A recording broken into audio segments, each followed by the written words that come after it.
నమస్తే. శశి సదనానికి స్వాగతం. మనం ఏదైనా పిండి వంటలు చేసుకుంటే అవి రుచిగా ఉన్నాయో లేదో అని మన పక్క వాళ్ళకి, మనం వెళ్ళినప్పుడు మన బంధువులకి ఇస్తూ ఉంటాం.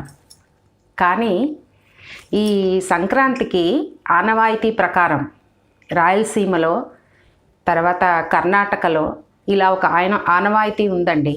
మన ఆనందం కోసం, ఐక్యత కోసము, ఆరోగ్యం కోసం ఇచ్చిపుచ్చుకునే అద్భుతమైన చిరుతిండి. ప్రతి ఒక్కళ్ళు చేసుకుంటారు. ఇది చాలామందికి తెలియదు అనుకుంటాను ఈ ఆనవాయితీ.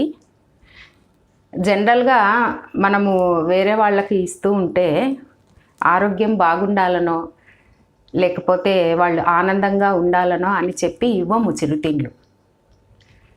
జస్ట్ ఆనందం కోసం ఇస్తూ ఉంటాము. ఎలాంటిది అంటే, ఈ చలికాలంలో చలి ఎక్కువగా ఉంటుంది. మన శరీరానికి తగినంత వేడి అందదు. ఆ వేడిని పుట్టించే, మన శరీరానికి వేడినిచ్చే నువ్వులతో చిరుతిండి. నువ్వులు పల్లీలు అని, నువ్వులు బెల్లం అని, కర్ణాటక ఆంధ్ర బార్డర్లో ఉండే హిందూపురం అనంతపురం వాళ్ళు నెగళ్ళు అని పిలుస్తూ ఉంటారు వీటిని. నేను ఈరోజు ఎలా చేయాలో చేసి చూపిస్తాను, చూడండి. ఒక చిన్న ప్రాసెస్ ఇది, వండేది కాదు, జస్ట్ వేయించుకోవాలి అంతే. నువ్వులు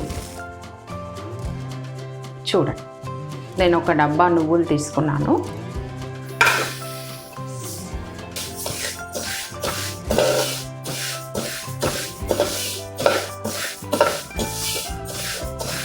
నువ్వులు ఆరోగ్యానికి చాలా మంచిది.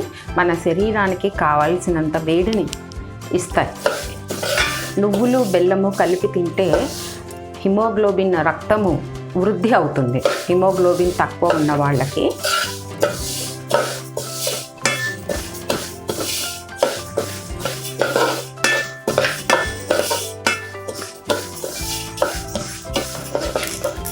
నువ్వులు వేగాయి అంటే మంచి వాసనతో చిట్పట్లాడతాయండి.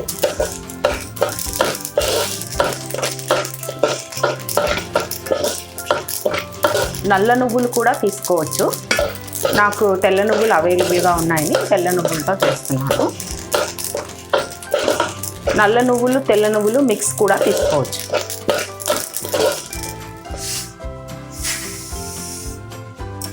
ఒక పెద్ద తాంబాణంలోకి తీసుకున్నాను నేను.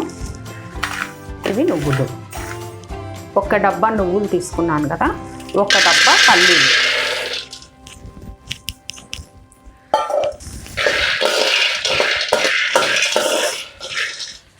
కరెక్ట్గా కొలతలు ఏం లేవండి, ఆ రేషియోని బట్టి మనం కలుపుకోవచ్చు. కొంచెం ఎక్కువ తక్కువలైనా ఏమీ అవ్వదు.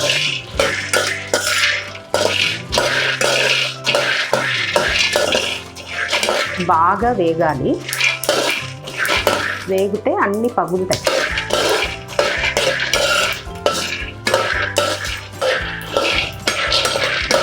పల్లీలు వేగిపోయాయి, పల్లీలు వేగాయి. నేను పల్లీలను ఇలా చాట్లోకి తీసుకుంటున్నాను. చాట్లోకి ఎందుకు తీసుకున్నాను అంటే, చూడండి,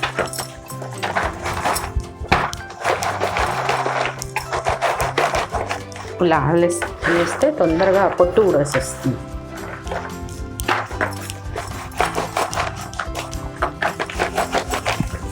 వేడిగా ఉన్నప్పుడే అనాలి, పొట్టంతా వచ్చేస్తుంది.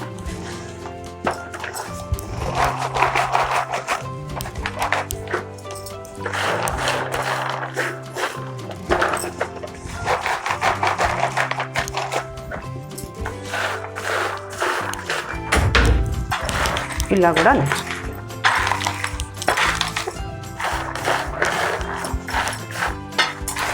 వేడిగా ఉన్నప్పుడే అనాలి ఇలా.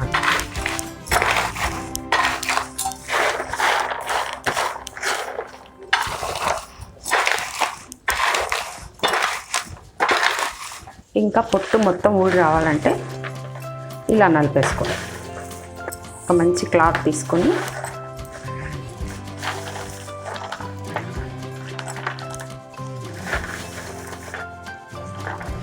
ఇలా పల్లీలు పొట్టు తీసేది 3 రకాలుగా మనం చేసుకోవచ్చు. వేడిగా ఉన్నప్పుడే మనం పొట్టు తీసేసుకోవాలి. ఇప్పుడు చెరిగేసుకోవాలి. చెరిగేసుకుంటే పొట్టు అంతా పోతుంది. నువ్వులు పల్లీలు అయ్యాయి కదా, ఇప్పుడు పప్పులు. నేను 3/4 భాగం తీసుకున్నాను పప్పులు. అంటే పుట్నాల పప్పులని, వేయించిన శనగపప్పు అని అంటారు వీటిని. వీటిని లైట్గానే వేసుకోవాలి. మెత్తగా అవుతే చాలు, ఎక్కువ వేపామంటే మెత్తబడిపోతాయి పప్పులు.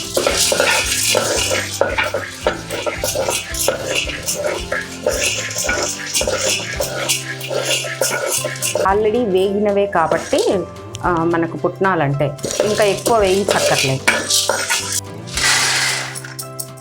ఎండు కొబ్బరి, నేను 2 పెద్ద ఎండు కొబ్బరి చిప్పలు తీసుకున్నాను. చిన్నగా ఇలా తరుక్కోవాలి. చూడండి, సన్నగా ఇలా తరిగి ఉంచుకొని వేయించుకోవాలి.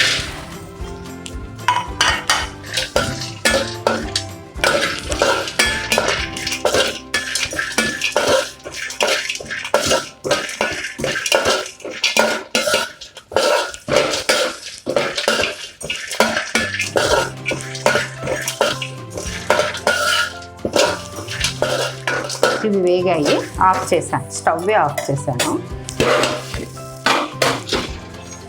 ఇందులో పప్పులు, కొబ్బరి ఉంది కదా, ఇంకా మిగిలినవి చూడండి ఇలా పొట్టంతా తీసేసాను. 1-2 పొట్టు ఉన్నా ఏమీ అవ్వదు.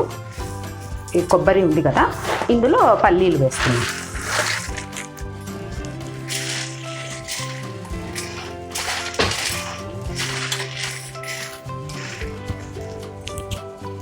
ఇప్పుడు మనం వేయించుకున్న నువ్వులు,